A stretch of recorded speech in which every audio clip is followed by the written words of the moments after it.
ભાજપે વધુ ઉમેદવારના નામ જાહેર કર્યા છે, જેમાં સૌથી વધારે અમદાવાદ કોર્પોરેશન પર નજર હતી.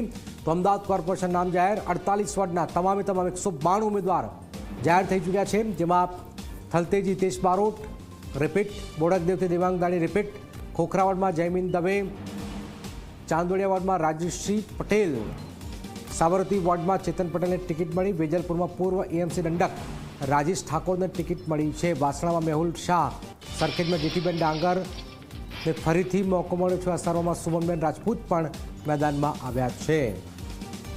તો જે વડોદરા અને રાજકોટમાં આપણે જોયું એ અમદાવાદમાં નથી થઈ રહ્યું. અર્પણ અમારી સાથે જોડાઈ ગયા છે. અર્પણ, જે વડોદરામાં જે થયું મેયર સ્ટેન્ડિંગ કમિટી ચેરમેનને બાકાત રખાય, અમદાવાદમાં નથી થઈ રહ્યું, અમદાવાદમાં રિપીટ થયા છે, શું જાણકારી હાલમાં?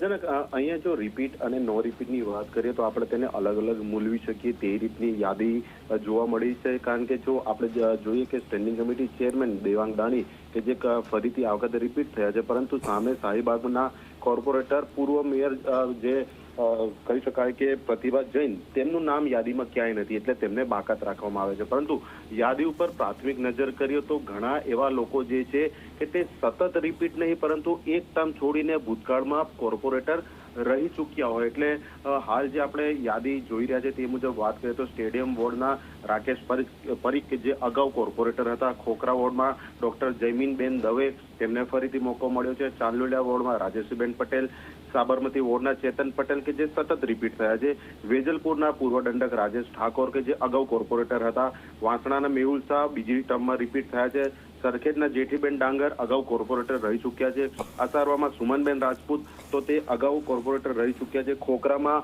નયન બ્રહ્મભટ્ટ કે તેમને ટિકિટ મળી છે, જેઓ અગાઉની ટર્મમાં એટલે કે આ ટર્મ નહીં પરંતુ અગાઉની ટર્મમાં કોર્પોરેટર રહી ચૂક્યા છે. તો એવા ઘણા લોકો છે કે જે રિપીટ કહી શકાય પરંતુ સતત બીજી ટર્મ નહીં પરંતુ ભૂતકાળના તેમના અનુભવ અને જે રાજકીય જાતિગત સમીકરણ છે તેને ધ્યાનમાં રાખીને ભાજપ ફરીથી તેમને મેદાનમાં લાવ્યું છે. તો ઘણા એવા કોર્પોરેટરો જે કે છે તેમને એક જ ટર્મ બાદ રવાના પણ કરી દેવાયા છે અને આખી બોર્ડની પેનલો પણ રિપીટ નથી થઈ, ફક્ત એક ક્યાંક કોઈ રિપીટ થયું છે. એટલે કહી શકાય કે રસપ્રદ રીતે જોવા મળી રહ્યું છે. આખું એક સંતુલન ભાજપ દ્વારા આ યાદીમાં રાખવાનો પ્રયત્ન કરવામાં આવ્યો છે. જનક, બિલકુલ બિલકુલ આભાર અર્પણ. તો આપ જોઈ રહ્યા છો કે જે જાણીતા ચહેરાઓ હતા એ મોટા ભાગે રિપીટ થયા છે, જેમાં સ્ટેન્ડિંગ કમિટી ચેરમેન હોય કે અન્ય જે મોટા માથાઓ હતા એમને રિપીટ અહીંયા અમદાવાદમાં કરાયા છે. તમામે તમામ નામો અમદાવાદ કોર્પોરેશને જાહેર થઈ ચૂક્યા છે.